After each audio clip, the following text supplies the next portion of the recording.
Hi, everyone. This is Edmund. I'm here with Jennifer and Cindy. I hope you and your family are safe at home during this health crisis.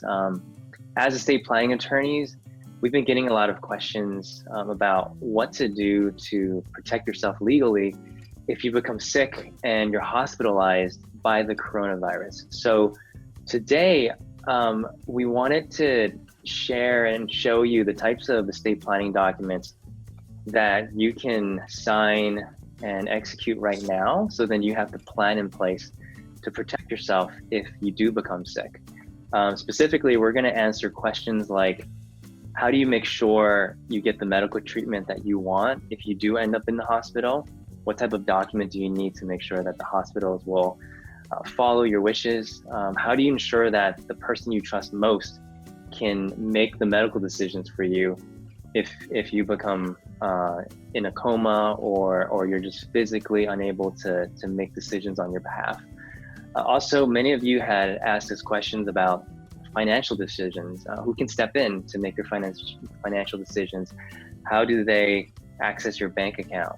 So we'll tell you what legal documents are necessary for those, and also what's going to happen to your house if you become disabled, or worse, if you pass away. So we're going to figure out what documents you need to make sure that your kids get the inheritance that they need, and other things that you can control now so you can protect your family's future.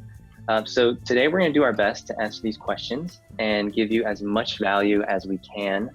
And Jennifer, do you want to start with the first topic? Sure. So, right now there's this urgency, and it's a very high risk type of urgency where you might be exposed to certain things. And if you are hospitalized, in the event you can no longer make those decisions for you, healthcare, whether you want certain treatments, that really is the scary thing. So the one thing that we recommend you definitely do obtain currently would be the Advanced Healthcare Directive. So make sure that this is the document that you have on hand, where you basically appoint somebody who has the right to make certain healthcare decisions for you in the event you can no longer make that decision. So it's not, one of those things where people think, hey, it's automatically my spouse, it's automatically my child. The problem that comes down is that what if they have differing opinions? Certain people might believe, hey, you should get this done, you shouldn't get this done. And you don't want them to fight over this, especially during this type of occasion. So if you put on hand something that you decide it's, signed by you, notarized, witnessed, then the doctors and the hospitals will know, who actually does have the legal right to make the decision for you, and there won't be any disputes within that. Yeah, and especially during this time now, if you are hospitalized because of the COVID-19 virus, oftentimes you are going to be isolated, and your family is not going to be able to really be around you to know what your wishes are. So it's really important, even more so during this time, that you have something you've already determined how you want your healthcare to be carried out, and make it known to your family members, make it known to your medical providers that this is the way you want your medical care to be administered.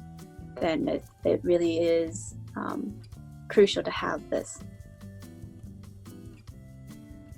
And it also can be quite expensive not to have a healthcare directive, because let's say you are hospitalized because of coronavirus, and I've heard a lot of hospitals putting patients in a coma to treat them. And so if that happens, if you're in a coma for a week, maybe even a month or longer, who's authorized to step in to make these medical decisions for you? And if the hospital doesn't allow your spouse and kids to step in because you don't have a healthcare directive, they're going to have to go to court to get a conservatorship over you. And that takes a lot of money. That's going to be a lot of time right now, especially since the court system has slowed down dramatically and they're only hearing specific cases. And so there's going to be a lot of delays in your treatment if there is delays as to who can make decisions for you. So it's very important for you to have this document, to have those decisions made, so the doctors and the hospitals can follow it during this time when hospitals are so backed up. You don't want anything to give them a reason not to treat you. And so it's super important to have this document. Yeah, and I think that leads us to also another really, really important document during this time is also your durable financial power of attorney. So Edmund had allotted to, when you are hospitalized, there's going to be bills. So who's going to be able to pay those bills for you on your behalf? Who can access your bank account in case you are incapacitated, you're in a coma, and you are no longer able to access them yourself. So ahead of time, you can appoint somebody who, in those certain situations, they'll be able to manage those finances for you and be able to access your accounts and pay the bills for you. Yeah, it's really important during this time to make sure that you are, you're staying on top of your financials, and if it's not you, that you've allowed someone access to that, so that the banks know you're not trying to be, intentionally delinquent. Your lender knows you're not trying to be intentionally delinquent.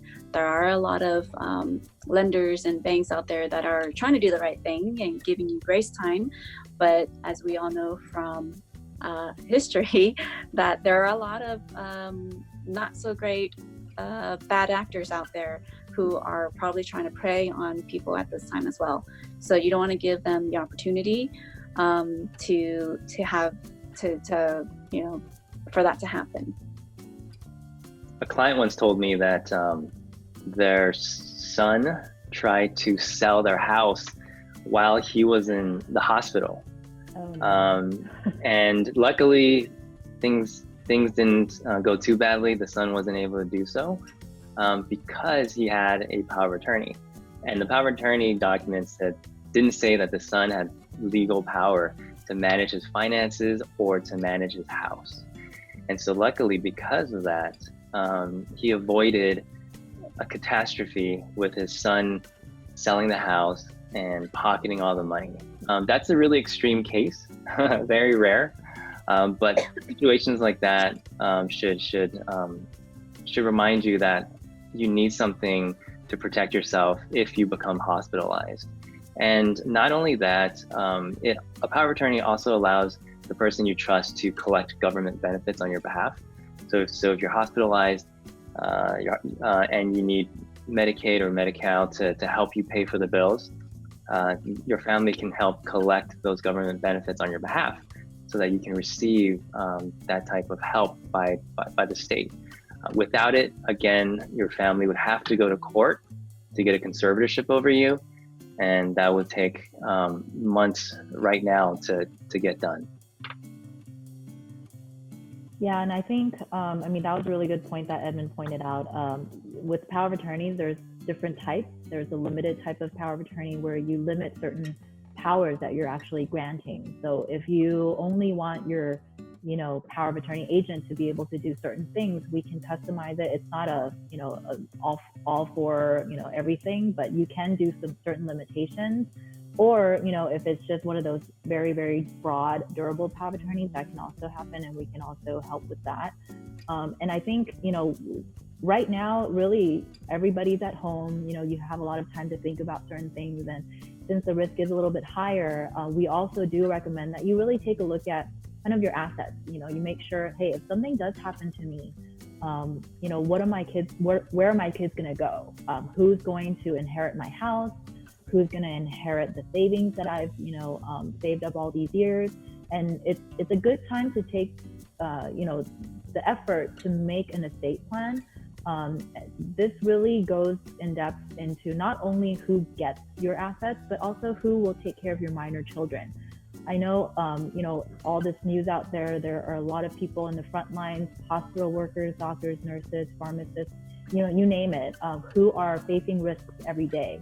And so I think especially for these frontline individuals, you really do need to take a look at, if you have minor children, if you have certain assets, you want to make sure they're taken care of. You can name a guardian within your estate plan. You can name a trustee who will hopefully, handle all your assets and your finances to ensure that any of your children who may need care and who may need, to pay tuition, they'll be able to make sure that none of that goes, unaccounted for. So I think right now is really, really a good time to take into consideration those type of issues. Yeah, and especially, everyone has worked so hard for the money that they have, and you want to make sure that it all goes to your family, that, these assets will avoid probate. And the best way to ensure that all your assets are going to avoid probate, the cost of probate, the delay of probate, is through an estate plan. Yeah, and we're here for you. Our office, we're still working remotely. We're taking a lot of client consultations over the phone. Any questions that you might have in establishing your trust and certain things to think about, we will advise you on and let you know what are the steps that are necessary to make sure that all your objectives are taken care of. All right, that's it for this video. Thank you so much for joining us, and I hope you and your family stay safe. We'll continue to make videos like this every single week during this health crisis to update you on certain issues that you might need to worry about as a family, as a business, as immigrants. We'll share news when they come up. In the meantime, I wish you nothing but the best for your family, and we'll see you soon.